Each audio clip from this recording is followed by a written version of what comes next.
Hey, Hey, hey, so today we're talking about our 3 favorite keto-pino dishes.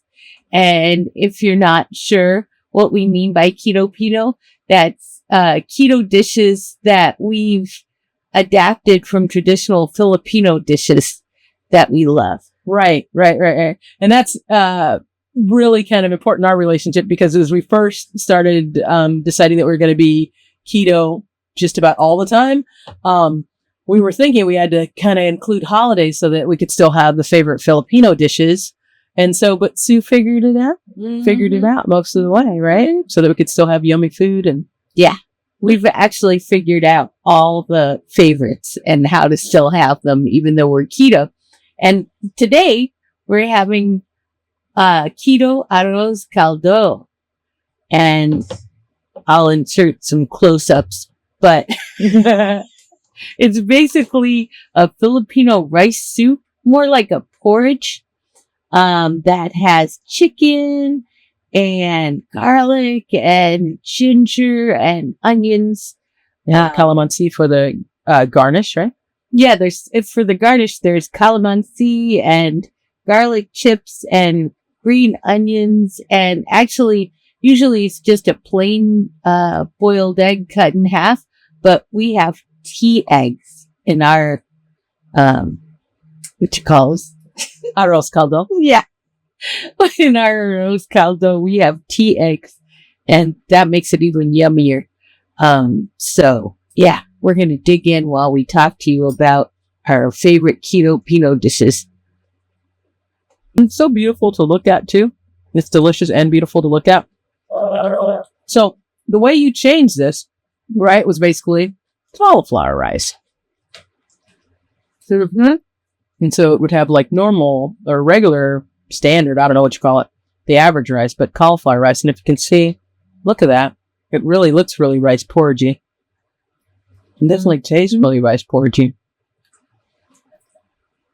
Yeah, and I think regular rice, it only takes like 30 minutes to simmer it in the broth to make it porridgey. But I found it takes about an hour with cauliflower rice to make it porridgey. Yeah. So having perfected the cauliflower rice, I think that's key to a lot of the shifting it to keto-pino, right? Because many dishes, rice is the side dish or the sort of vehicle that the saucy stuff is poured over. Right. But once you perfect the rice, it's really the base. It's like the foundation of almost every Filipino dish is rice. But, yeah.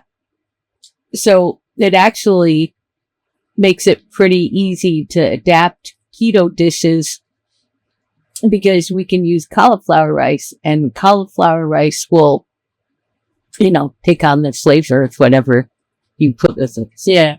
And so this dish, Sue made it porridgey, but her garlic cauliflower rice is really a yummy thing.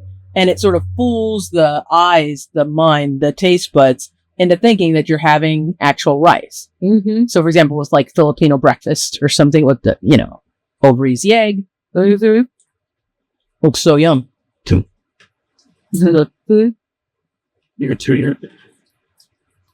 would you call this arroz caldo one of your favorites?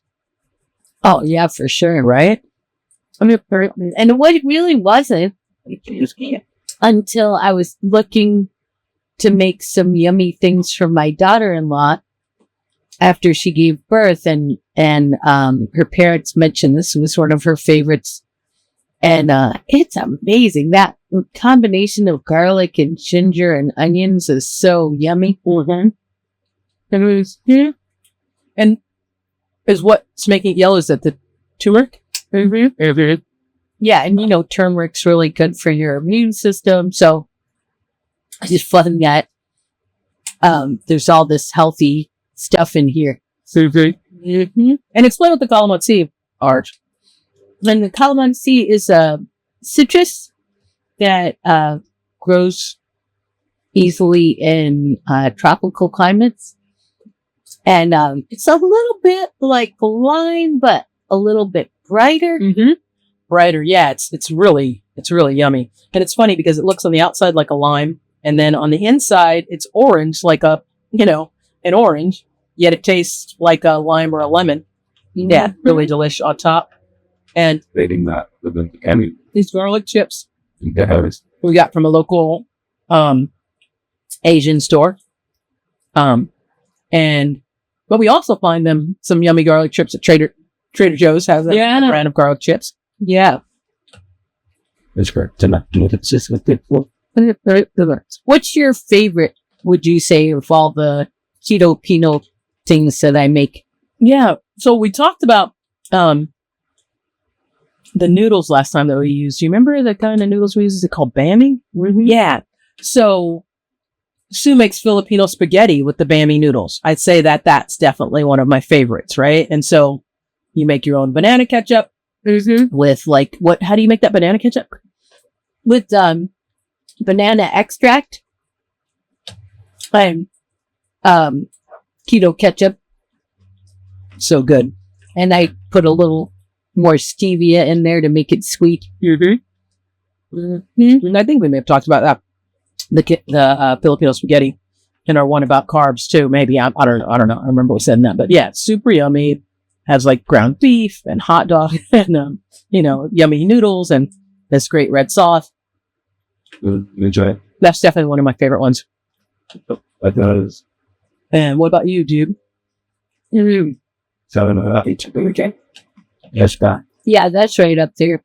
But I think for me, like, the Filipino breakfast is my favorite thing. Like, I could just eat every day if I had a never-ending supply of longanisa or tocino.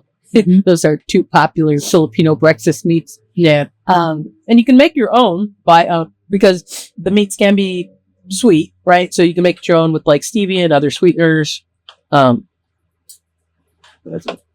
it truly keto. Then, what do you like about that? Like, what sort of comfort memories does that one bring back? I think the yummy, fluffy garlic rice and sweet meats bring back like a lot of comfort in my childhood. Yeah, your garlic rice is on point with that, right? And then the thing, like, I don't remember it from my childhood, obviously, but it's just inviting. Like, it has often like this nice sunny side egg right on top. It's just like this bowl of good morning to me. It just speaks good morning with that beautiful presentation's a lot, right? That beautiful sunny side egg on top. Yeah, I love that. Yeah, and then I was never a big cauliflower fan before keto. Nope. It wasn't a vegetable I would go to in the produce section ever. So, but I feel like one of the cool things about pairing cauliflower rice with these Filipino dishes is that we're always getting some good cruciferous vegetables with our meals. Right? Right. Exactly. And the cool thing about Filipino food in general, when you think in terms of keto-pino, much of it is basically keto already, except for the rice. You have to watch for the ones that are like call for a lot of different sweeteners, and then you just use, sweetener, stevia, or whatever you want to use, right? Allulose, whatever you feel like works in it best. But like, it's like meats and fats and some veggies, right? And, say if the veggies are the real kind of high carb ones, you can switch down to a lower carb one. But yeah, many of them, I mean, think of like chicken adobo, right? You make it with over rice, but you make it over cauliflower rice, which we have many times. So delish, right? And even like the fatty things that you try to stay away from when you were eating other ways, you can have them. And like things that are made with like pork belly, super yummy. What was that thing that you made? Laing. Laing is really good. So laing, tell us about laing. So laing, it is like Hi, this again. pork belly stew. That's made primarily out of pork belly and dried taro leaves. But you rehydrate the taro leaves as you're cooking it. So delicious. That's another one I learned for Nicole. Man, another one is this one called Tokwat Baboy that really loved. So basically it's like pork belly, pork ears, and this yummy, delicious vinegary stew with that, again, over rice, right? And so Susan, the pork ears kind of like, it was new to her. And the pork ears were sort of like tough to deal with, both cut and kind of like get used to like the texture of cooking it. They tasted delicious from my point of view. It's always appreciate it. The Sue, she doesn't do anything by half measures. She like cooks a thing, doesn't go for the easiest route. Like goes for the tastiest route. Yeah. So that was a good one. These are new favorites, right? In a way, but like some of the other, one of the other favorites that we've been playing around with for a while. And when I say, we, I mean Sue, is a lumpia, right? Mm-hmm. And tried it at first with like kind of a cheese sort of a thing, with the same sort of dough that we use for our pizza, right? And recently tried it with low carb or no carb tortillas, and actually came out pretty good. You had to like flatten the tortillas and then cook them. That came out pretty good. We're still looking for like the perfect recipe. We've thought of what? Onion skins? Yeah. Yeah. And also, maybe egg wraps. Yeah. We're still perfecting the lumpia, but the low carb tortillas, when I rolled them out a little thinner, came the closest. That's pretty so close. far. Pretty close. Yeah. The cheese ones weren't really close. They were like kind of, it was too puffy, too doughy, which you wouldn't think that, too bready. But the tortilla ones were pretty darn good. And then, the eggs recently came up with the idea of like, instead of like buying like the store-bought egg wraps that you can get at Trader Joe's or other grocery stores sometimes, like just making like a super thin omelet and seeing what happens with that. Mm-hmm. Which kind are you most excited to try next? I think an egg wrap. Yeah. Because it's thinner than the tortilla, and even though I was able to roll it down, I didn't feel like it was thin enough. Mm-hmm. Yeah.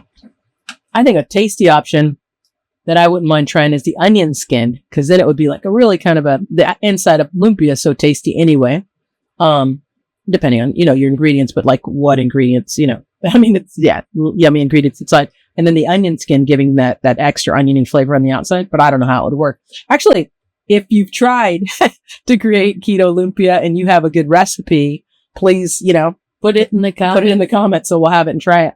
We want to know. We want to know who has the best one. The ones we've seen haven't really satisfied.